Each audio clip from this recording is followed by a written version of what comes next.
An 84-year-old woman was taken from her bed in the middle of the night. Her pacemaker went silent.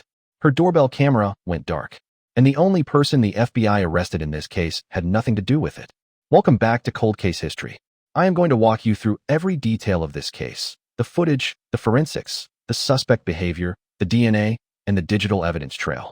And I am going to do it the way we always do it here, with the facts, with the victims at the center, and with a commitment to asking the hard questions that this investigation demands. If you are new here, subscribe now and hit the notification bell. We cover every update on cases like this one the moment they break. And trust me, this one is not finished breaking yet. Let's begin at the beginning. February 4th, 2026. 3 adult children appear on camera in a video posted to Instagram. Savannah, Annie, and Cameron Guthrie. Their expressions are held together, barely. Their voices are doing something different, carrying weight that composure alone cannot hide. They are speaking directly to whoever entered their mother's home in the Catalina foothills of Tucson, Arizona, 3 days earlier and walked out with her. They do not know if she is still breathing. They do not know where she is being held. They do not know who took her. They are pleading to a camera because they have nothing else. The video spreads immediately. Every major network carries it. Millions of people watch it. The comments fill with prayers and amateur investigators and people who mean well. The family posted it hoping it would reach the person who took Nancy. It reached a lot of people. None of them were that person. Nancy Ellen Guthrie is 84 years old. She was born in Fort Wright, Kentucky, and came to Tucson more than 5 decades ago. She never left. Her husband Charles passed away in 1988 during a mining exploration trip in Mexico. She raised Savannah, Annie, and Cameron on her own after that. People who've known her describe her as sharp and self-sufficient. She watches her Sunday church service through a live stream. She has a pacemaker and her mobility has its limits, but she manages her household. On the evening of January 31st, she had dinner at Annie's home. Her son-in-law, Tommaso, drove her back to the foothills at 9:48 p.m. He sat in the driveway for 2 minutes, watching until she was inside. Then he pulled away. By 1:47 in the morning, the doorbell camera at her home disconnected. By 2:28 a.m., the app linked to her pacemaker lost its signal to her phone. By the following morning, when her church group reached out to the family because Nancy hadn't logged on for the service, she was already gone. That is the woman her children were begging for on camera. An 84-year-old woman living alone in the desert foothills who requires daily medication to survive. In Hawthorne, California, 5 miles from LAX and roughly 1,000 miles from Tucson, a 42-year-old man named Derrick Callella watched that video from his couch. He had no connection to Nancy Guthrie. He had never been to Tucson. He had no involvement in the kidnapping. But he had been following the news cycle closely, watching every update, absorbing every detail the media was broadcasting. And when the Guthrie siblings looked into that camera and begged for help, Callella did not pick up his phone to call the FBI tip line. He opened a browser tab. He typed in a name. Within minutes, he had the personal phone numbers of Annie Guthrie and her husband Tommaso. He downloaded an app. He composed a message. He hit send. The text read, "Did you get the Bitcoin? We're waiting on our end for the transaction." No proof that Nancy was alive. No photograph. No detail that only someone physically with her would know. Just a vague reference to cryptocurrency, composed by a man in California watching it all unfold on television. The family had begged America for help bringing their mother home. America was watching. Not everyone watching wanted to help. Now here is where it gets genuinely disturbing, and not because of what Derrick Callella did, but because of how little effort it required. After the FBI arrested him, agents read him his Miranda rights. He waived them without hesitation, and then he walked investigators through every step. There were 5 of them. Callella told federal agents he obtained the family's phone numbers through a data broker website. Not the dark web, not an encrypted forum.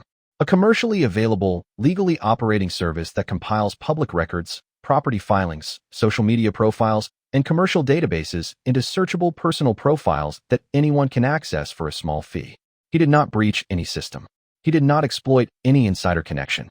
He purchased the information the same way you'd order a product online. A few clicks, a credit card, done. Then he downloaded a voice-over IP application, a VoIP app. These services generate phone numbers routed over the internet with no connection to a physical carrier or SIM card. Millions of people use them for entirely legitimate purposes. But the verification barrier is low enough that a man planning to send fake ransom texts to a kidnapping victim's family could register an account in minutes. The app Callella used required so little confirmation that he signed up with his personal Gmail account, with his full legal name in the email address, on the account he intended to use to impersonate a kidnapper. Let that settle. On February 4th, Callella sent 2 text messages. One to Nancy Guthrie, one to Tommaso. Identical. Did you get the Bitcoin? We're waiting on our end for the transaction. That was it. No proof of life. No verifiable information. Just a Bitcoin reference, which anyone who had watched 30 seconds of news coverage would have known to include, because every major outlet had already reported that ransom demands involving cryptocurrency had been sent to a local Tucson television station. Callella didn't need an inside source. He needed a cable package. 3 minutes after the texts, he called a third family member directly. Same demand. Nothing verifiable. The call lasted 9 seconds. Callella later told the FBI, in his own words documented in the federal criminal complaint, that he sent the messages to see if the family would respond. He was not trying to execute a ransom collection. He was not running an organized fraud.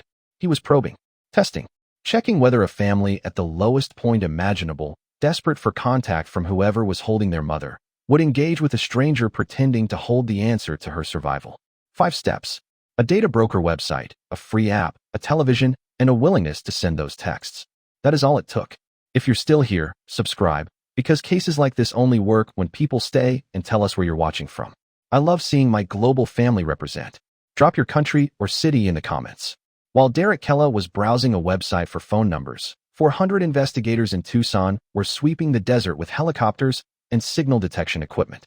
The FBI was flying surveillance aircraft over the foothills trying to pick up a ping from Nancy's pacemaker.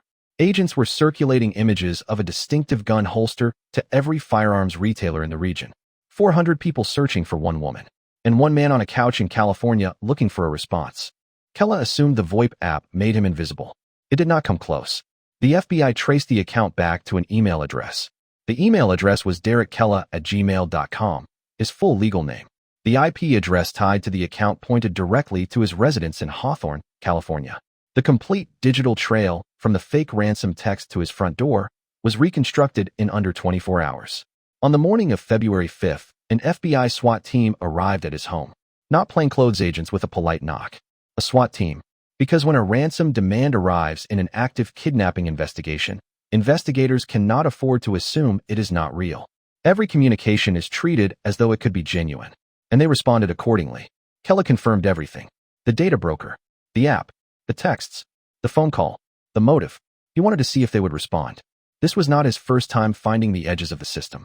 4 months earlier, in October 2025, the Pima County District Attorney's Office had charged Callella, along with 12 other county employees, with collectively stealing over $437,000 in fraudulent unemployment benefits. Callella, working as a health services clerk, allegedly took around $10,000 in falsified overtime. That case was still pending when the SWAT team knocked on his door. The pattern is not one of criminal sophistication. It is one of opportunism. Spot a weakness, take what you can, assume no one traces it back. Callella now faces 2 federal charges. Transmitting a ransom demand in interstate commerce, which carries a sentence of up to 20 years, and using a telecommunications device to harass or threaten. The U.S. Attorney's Office publicly described him as a grief profiteer. The FBI's special agent in charge addressed the issue directly, warning that anyone attempting to exploit this case for personal gain would be investigated and held accountable. Now consider the timeline. It took the FBI less than 24 hours to trace a VoIP account, match an email address to an IP address, identify a suspect in a different state, deploy a SWAT team, execute an arrest, and secure a full confession. 24 hours. Nancy Guthrie has now been missing for 25 days. The FBI knows how to find people. That is not the question. The question is whether they are spending their time finding the right one. When a ransom demand lands in an active kidnapping, no investigator can dismiss it. They cannot take the chance. Every message has to be treated as potentially real, which means pulling agents, tracing accounts, running background checks, coordinating across state lines. In this case, it meant building and deploying a SWAT team in California during the most critical stretch of a search that was already running out of time in Arizona. Every hour spent on Derrick Callella was an hour not spent finding Nancy Guthrie. Every agent assigned to the Hawthorne operation was pulled from the Tucson search. Every resource directed toward a VoIP account registered to a man watching television was a resource not pointed at the person who actually has her. And Callella is the extreme version of a problem that is everywhere in this case. More than 55,000 tips have come into the investigation since February 1st. That is 25,000 more than the equivalent period a year ago. Cecilia Ojoa, the Pima County dispatch manager, made a public appeal asking people to pause before calling and ask themselves honestly whether their tip is credible. Theories from Reddit, theories from YouTube, theories from true crime podcasts are flooding the lines. One FBI source described the state of the tip pipeline in a single word: dumb. The real signal is being buried under an avalanche of noise. And somewhere inside that noise is the one call that might actually matter. But the resource drain is not even the worst of it. Think about what Callella did to this family. Nancy Guthrie received a text message on her phone. Her mother had been missing for 4 days. She did not know if Nancy was alive. And then a message appeared telling her someone was waiting for the Bitcoin. For a moment, perhaps only seconds, she may have believed she was hearing from whoever had taken her mother. Tommaso received the same text. A third family member got a phone call. For a few heartbeats, the Guthrie family may have genuinely believed they were in contact with the kidnapper. That hope was manufactured by a man with a free app, a cheap subscription, and no intention of ever delivering anything. Derrick Callella is not a criminal mastermind. He registered a VoIP account using an email that contained his full legal name. He used an IP address linked to his home address. He confessed the moment agents were at the door. This is not someone who built a careful plan. This is someone who was handed everything he needed by systems that have no mechanism for caring how those tools get used. And those systems are still running. Start with the data brokers. Callella told the FBI he retrieved the family's contact information from what he called a cyber website. What he means is a data broker, one of hundreds of legally operating services across the United States that pull personal information from public records, property filings, social media, and commercial databases and sell access to anyone with a credit card. For a nominal fee, anyone can obtain phone numbers, home addresses, and family connections for virtually any adult American. The same industry that sells your number to telemarketers sold Nancy Guthrie's number to a man who used it to pretend he was holding her mother captive. Legal, largely unregulated for this purpose, and profitable. Then there are the VoIP apps. Voice over IP services are built for privacy. The overwhelming majority of users have entirely legitimate reasons for using them. But the verification threshold is low enough that a man with criminal intent can generate a phone number and begin contacting strangers in under 5 minutes. The app Callella chose required so little from him that he did not even think to use a fake email address. Then there is the media environment. Callella knew to reference Bitcoin because the cable news cycle had already told him to. Every network had broadcast the detail that cryptocurrency ransom demands were sent to a local television station. The family's video, the reward announcements, the emotional updates and press conferences, all of it was transmitted to hundreds of millions of people. Callella did not need a source inside the investigation. He needed a remote control. And then there is what was flowing directly out of the investigation itself. The Pima County Sheriff, Chris Nanos, held regular press conferences throughout the case. He disclosed that DNA recovered from Nancy's home was yielding mixed results and presenting challenges at a lab in Florida. He discussed the pacemaker detection strategy before it could be fully deployed. He described the Walmart backpack, the unusual gun holster placement, and the suspect's approximate height and build. He confirmed publicly that no named suspects were being pursued. Each of those disclosures told the real kidnapper exactly what investigators knew and exactly what blind spots remained. And each of those details gave people like Callella enough raw material to sound credible. President Trump publicly criticized the sheriff for revealing the pacemaker strategy mid-investigation. Retired FBI agents openly questioned why case specifics were being broadcast while the case was still active. And the FBI and the sheriff's office appeared to contradict each other on key points, including whether the surveillance images were captured on one occasion or two, whether the DNA evidence was usable, and whether new leads were actively being pursued. The investigation's own public communications were fractured, and the country was watching every crack form. Here is the uncomfortable thing no one wants to say plainly. The 55,000 tips did not emerge from nowhere. People watched press conferences where the sheriff described the backpack, the holster, the estimated height and build of a suspect. They watched surveillance footage replayed on a loop across every cable channel. They read theories online and decided their contribution was worth a phone call. The same information apparatus that was meant to generate real leads generated an ocean of noise. And then the system complained that the noise was overwhelming its ability to function. Meanwhile, the person who actually took Nancy Guthrie is consuming every press conference in real time, learning exactly how close or how far investigators are from finding him. On February 24th, Savannah Guthrie posted another video. This one had a different register. The family had originally announced a reward for Nancy's rescue, $1 million. In this video, the word that appeared was different. Recovery. Not rescue. Recovery. And then Savannah said something that hit with the weight of a stone dropping into still water. She said her mother may already be gone. that she may have already gone home to the Lord. A daughter on camera, preparing herself and the world for the possibility that Nancy is no longer alive.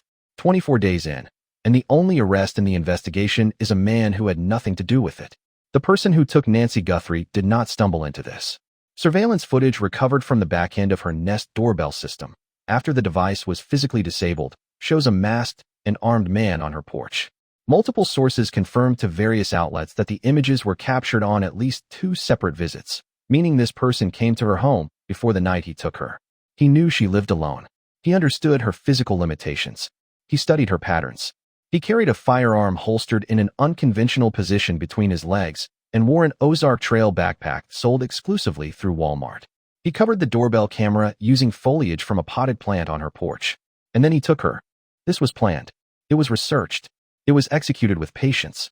Retired FBI analysts who have examined the publicly available evidence describe the suspect's behavior as methodical rather than impulsive. He cased the property. He returned. He knew the camera placement. He knew how to neutralize it. He knew Nancy's schedule, her isolation, the window of time when she would be asleep. Former agents told media that this suspect almost certainly conducted reconnaissance visits before the night he moved, likely researched restraint and surveillance techniques online, and is now, in all probability, exhibiting signs of psychological deterioration. Sleeplessness, hypervigilance, compulsive monitoring of every news update. That is who the investigation is looking for. Someone careful, someone deliberate, someone who does not register apps with their real name. And this person is watching. Every press conference, every news segment, every detail the sheriff releases about what the investigation has and has not discovered. Every Derrick Callella, every false ransom demand, every amateur theorist running surveillance on a neighborhood they saw mentioned online. Each one creates more noise. And noise is cover. The 55,000 calls have not produced a verified suspect. The DNA from her home is stalled in a Florida lab, with CBS News sources reporting it may not yield a usable profile. NBC News sources describe the investigation's strongest leads as coming up empty. There are reports that the operation may soon begin scaling back its resources. The person who benefits most from all of that is not Derrick Callella. He is facing 20 years. The person who benefits is the one who carried Nancy Guthrie out of her home in the Catalina foothills. Because every hour the investigation is pointed at the wrong person is an hour it is not pointed at the right one. Callella wanted to find out if the family would respond. The real kidnapper wants to find out whether the investigation will lose momentum entirely. Right now, both of them are getting exactly what they wanted. Nancy Guthrie is 84 years old. She was born in Fort Wright, Kentucky. She moved to Tucson more than 5 decades ago and built her life there. She raised 3 children alone. She watched her Sunday church service on a live stream every week. She had dinner at her daughter Annie's house on the evening of January 31st. Her son-in-law Tommaso drove her home at 9:48 p.m. He waited in the driveway for 2 minutes. He watched her go inside. Then he drove away. By 1:47 in the morning, her doorbell camera was disabled. By 2:28 a.m., the pacemaker monitoring app on her phone had lost its signal. She was gone. The pacemaker signal has not been detected since. She requires daily medication. The sheriff himself said in the early days of the investigation that without it, she could deteriorate rapidly. It has now been 25 days. No one who actually has her has made verified contact with the family. No proof of life has been provided. No photograph. No recording. No detail. Nothing. The only ransom communication that resulted in an arrest came from a man in California who had never met Nancy Guthrie and had no idea where she was. This investigation has 400 investigators. It has $1.2 million in combined reward money. It has the attention of the FBI director. It has the involvement of the White House. It has the focused scrutiny of an entire country. And after 25 days, there is one arrest. It is the wrong person. Derrick Callella will likely spend years in federal custody, and he should. But his arrest does not bring Nancy home. It does not account for the 40-minute gap between the doorbell camera going dark and the pacemaker losing its signal. It does not explain who stood on her porch on 2 separate nights before she disappeared. It does not explain who searched for her address in the months before she was taken. It does not explain the blood on the porch. His arrest is not a breakthrough. It is a symptom of everything this investigation is fighting against. Nancy Guthrie has been missing for 25 days. There is no confirmed proof she is alive. There is one arrest. It is the wrong person. This is why this case matters beyond the headlines. Because the tools that allowed Derrick Callella to do what he did are still fully operational right now. The data brokers are still selling phone numbers. The VoIP apps are still generating untraceable lines. The media is still broadcasting investigative details to everyone, including the person who needs them least. And somewhere in all of that, the person who actually took an 84-year-old woman from her home is still watching, still calculating, and still free. If you have real information about what happened to Nancy Guthrie, not a theory, not something you read in a comment thread, not a hunch based on a podcast, real, specific, first-hand information, the FBI tip line is 1-800-CALL-FBI. The Pima County Sheriff's tip line is 520-351-4900. Use them wisely, because the next Derrick Callella is already watching the next case. And if this video opened your eyes to something you did not know before, share it. Not for the views, because Nancy Guthrie's name deserves to stay in front of people until someone with the right information decides to make that call. Subscribe to Cold Case History if you have not already. Hit the notification bell. We are not done with this case, not by a long way. And when the next break comes, you will want to be here when it does.